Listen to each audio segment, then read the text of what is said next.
सांगली जिल्ह्यातील आंबेडकरी चळवळीत सक्रिय योगदान देणारे आणि एमआयएमचे माजी जिल्हाध्यक्ष डॉक्टर महेश कुमार कांबळे लवकरच राष्ट्रवादी काँग्रेस पार्टी अजित पवार गटामध्ये प्रवेश करणार असल्याची जोरदार चर्चा सुरू आहे।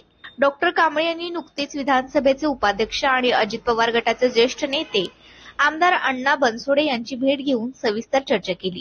या भेटीनंतर त्यांच्या पक्षप्रवेशाच्या चर्चांना आणखी बळ मिळालं आहे। गेल्या काही दिवसांपासून डॉक्टर कांबळे कोणत्या पक्षात जाणार याबाबत राजकीय वर्तुळात विविध तर्कवितर्क लावले जात होते।